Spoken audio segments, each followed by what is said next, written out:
Hello there, David Roche. I'm talking to you today about the stress in financial markets, which we have experienced in places as diverse as the US, the European Union, Eurozone, and Switzerland last week. Now we're coming up to a new week. Looking out the window here in Southwest Ireland, it is gloomy and doomy. And I don't want to be too gloomy and doomy, but I think there are very wide issues involved in what is going on in financial markets at the moment, the choices facing policymakers, and what the rest of us, commonly known as society, is prepared to be put up with. Now, let's start by giving this thing a name, the four dilemmas. What are the four dilemmas? One is, how do you tighten monetary policy in a highly leveraged, indebted world? The second is, do you prioritize inflation goals, like getting down to what central banks all love, the 2% mantra?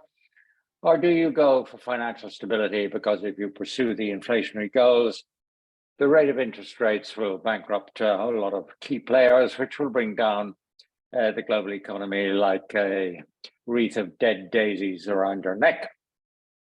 Then there is the issue about, well, policymakers don't control everything. They may think they do, but they don't. There is the market-driven tightening of financial conditions quite independently of policy. In other words, the more that people fear that key players are going to go bust, the less likely they are to lend money in the economy, to transact in the economy, and generally to feel good about themselves in economic terms. And finally, and perhaps the most key point of all, is the fourth, the labor markets. You will be surprised, probably, because you're probably feeling quite anxious. We've all been feeling anxious forever. And apparently young people are feeling even more anxious than old fellows like me or old ladies unlike me. But the reality is labor markets are at record employment levels. Unemployment is at record lows. And whether you look at Japan or the US or Europe, that is true.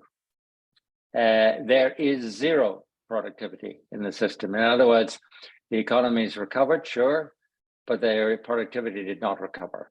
The result has been zero productivity. There's no labor supply growth. Immigration has virtually stopped. Retirees have withdrawn from the labor market ahead of time and are not coming back.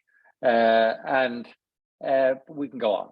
But the reality is that labor supply is simply dead as a duck.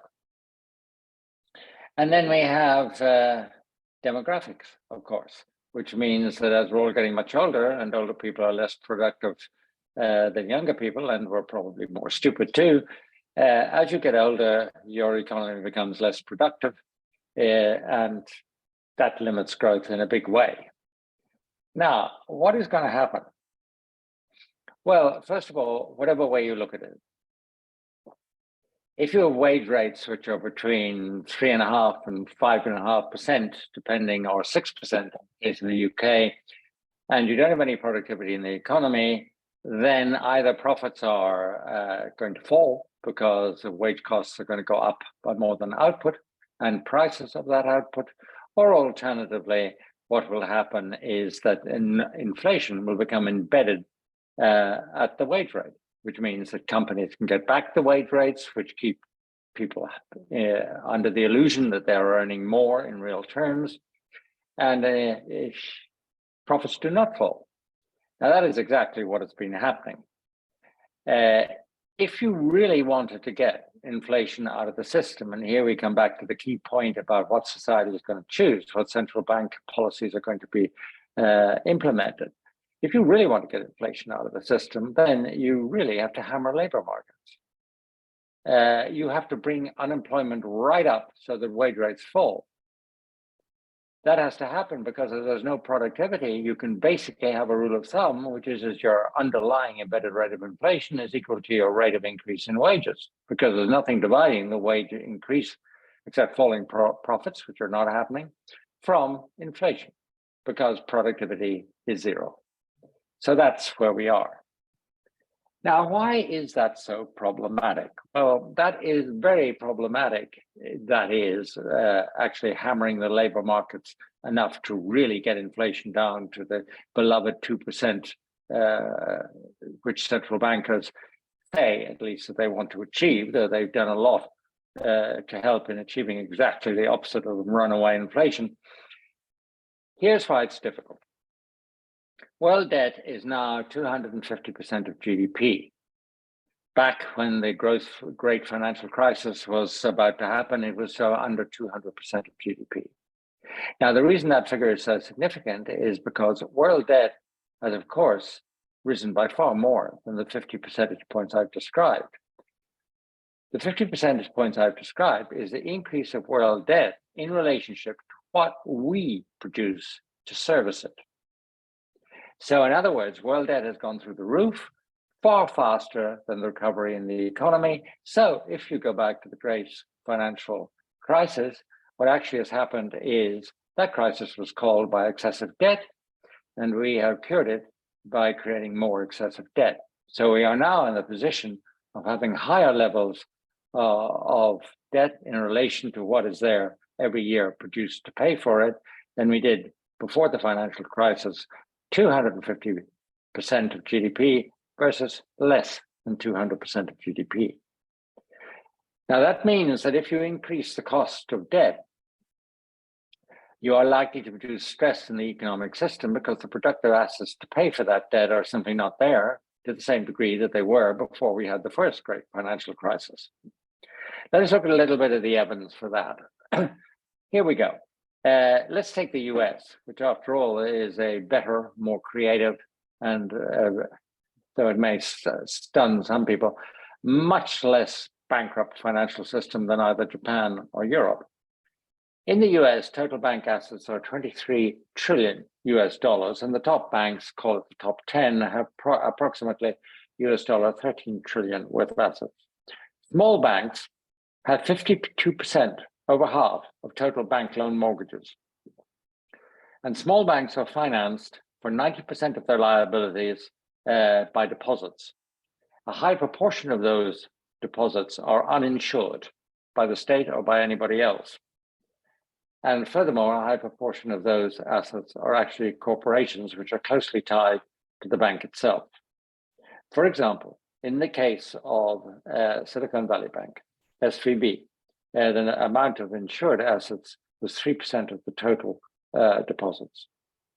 So obviously, when people started to realize that they weren't insured and the bank was at risk because of its lending practices, then there was a run for the door. How likely is that to happen in other US banks? Well, it's fairly likely. The US banking system's market value of its assets is $2 trillion lower than those assets are booked in their balance sheets. That means that they have approximately 10% losses in their asset values across all of the banks. The bottom 5th percentile, which includes a lot of small and medium-sized banks, have experienced a decline in their asset values of 20% compared to what they are booked at in the financial statements. Now, if there was a SVB, First Republican Bank type of reaction, what would happen? Even if only half of the uninsured deposits decided to withdraw, then according to recent economic studies, and very good ones, about 190 small and medium-sized banks were at potential risk of impairment, with a potential $300 billion US risk of uninsured deposits not getting paid off or not being accessible. Of course, that would not happen because Uncle Sam would step in, but this is a measure of the stress in what is a relatively good banking system when interest rates have to go up and when leverage is too high and productivity too low. Now you then come to the question, is the European Union, as the ECB appears to think, a much healthier place? And the answer is BS. In short, bullshit. And I'm a proud European, but I know the back end of a cow when I see one. Bank credit as a percentage of GDP, just bank credit as a percentage of GDP in the US is 74%. Bank credit in the European Union is 93%. So the banks are important by 20% more as a percentage of GDP than they are in the United States, i.e. they are absolutely vital. Are the European banks better quality? No, of course they're not. If you were to take the bond holdings, the long-term bond holdings of European banks and mark them to market, you would wipe out approximately half of the capital of European banks. That's called the CET1 ratio, by the way, which is the ratio and computation of bank capital as dictated by the Basel BIS agreements. Has Europe got better integrated banking, marketing controls? Well, no way. As you know, the Eurozone is in an incomplete financially integrated market. Far too much of the regulation, far too much of the judgments about what to do about it are in local national political hands, or in political hands at the EU level, which is really no better. While the ECB carries out a watch on most of the major banks that matter, you can be very cynical about how timely and how realistic that watch is. And you can be equally cynical about the ability of national politically influenced players who are key in the process in local economies, i.e. in the national member states of the European Union, how easily they can interfere in the whole process. So the idea that Europe is in some ways a place apart, a virtuous place apart, and the US is in some way, an excessive credit-ridden, speculative kind of economy, simply does not hold up to observation. The reality is that we know far more about what is going on in the US than we know about what is going on in the European Union, and particularly in the Eurozone. And that at the bottom line is the ECB is in denial. Now, what do I think this means? I think it's vitally important to understand that society, all societies, but particularly the US and Europe, Japan having made its choice way earlier in its own financial crisis, we now as societies face a choice between gain and pain. Okay, the pain would be if the inflation targets of central banks were to be pursued through monetary tightening, and fiscal policy would play no role in times of war and big government and bailouts left and right, whether it is COVID or whether it is energy price increases. There is no way your fiscal policy is going to play a role. So it's down to the trusty central bankers who, to be fair, have so far got practically everything in their mandate completely wrong. Are they going to pursue their inflation targets of 2%, when doing so will increase financial instability throughout their economies and very possibly turn what is a fragile recovery across the board and across the globe into something which looks like financial-led recession, at least recession? And the answer is no, they won't. Society is really quite extraordinary in the fact that we have been through COVID, we have been through the war in Ukraine, and actually, outside of the unfortunate suffering of the populations of the direct participants in the war, the participation of people in Western economies and in Japan is extremely low. Unemployment, as I said, is at record lows. Wage gains, yes, there was a reduction in wages from the increase in energy, but now in the United States, for example, real household income is rising again. In Europe, it will do so as inflation from energy prices drops out of the equation. There has been, despite the extraordinary crises that the world economy and society has been through, there has been amazingly little shared pain.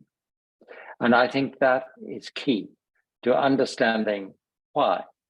When it comes to choosing between the pain of achieving inflation goals, which are in the long run interest of society, the economy, living standards, and stability, we will shy away.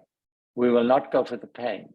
We will go for the gain, the short-term perceived gain of fudge and fiddle and bailing out the insolvent, the unwise, and the foolish.